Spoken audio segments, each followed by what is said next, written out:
Radio Sport. Radio Sport. Ça roule évidemment sur le stand des départements de France avec André Bancala, Dédé. Étape d'hier, qu'est-ce qui s'est passé? Il n'y a pas eu un petit truc de neige qui a fondu, je sais pas quoi? Donc pas fondu justement. Donc hier c'était 150 mètres après le passage du Galibier.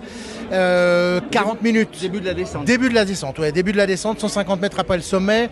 40 minutes avant le passage des coureurs, un bloc de neige, donc un pan de neige est tombé.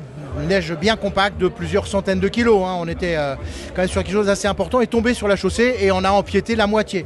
Le risque pour les coureurs était quand même limité, ils se seraient passés sur une file, d'autant plus que quand on est dans ces descentes-là, ça descend quand même sur une file. Ça n'est évidemment pas un peloton groupé, donc il y aurait eu un drapeau jaune, il y aurait eu de toute manière quelque chose pour le sécuriser, mais comme sur place, le département avait prévu un chargeur, un bulldozer, ils ont fait tomber ce pan de neige qui était à moitié sur la chaussée, ils ont nettoyé un coup de balai et la course a pu passer sans encombre. Donc ça vient nous dire que les interventions de dernière minute, il faut toujours les prévoir.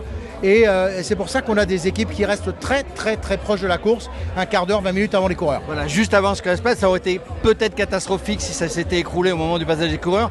Combien de véhicules, combien d'hommes alors sur le dispositif? Alors sur le dispositif, on avait la balayeuse, la nôtre, qui était dans le coin, ça tombe bien. Et puis un chargeur du département, donc un bulldozer, 2 ou 3 agents locaux qui étaient en position au sommet et qui étaient prêts à intervenir dans la descente, ou en tout cas au début de la descente.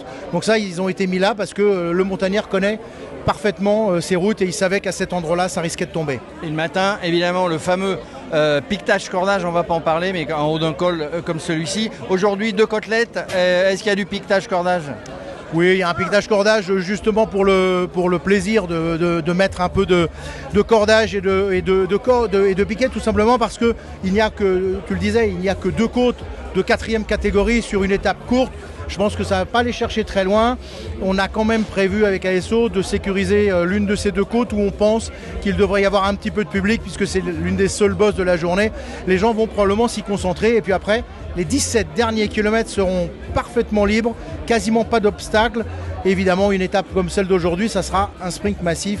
À mon avis, on n'a aucune autre chance d'avoir un échappé qui arrive au bout. Merci Dédé, en gros, rien de particulier, non. Mais toujours vigilance.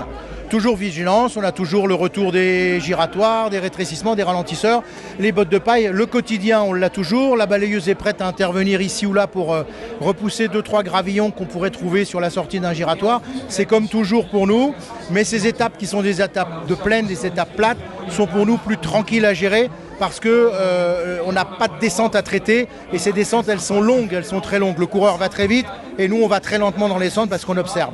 C'est pas le cas aujourd'hui. Donc vigilance, on garde l'œil quand même, hein, toujours. Toi. On garde l'œil et le bon et puis il y aura toujours la ménagerie, c'est-à-dire tous ces gens habillés bizarres.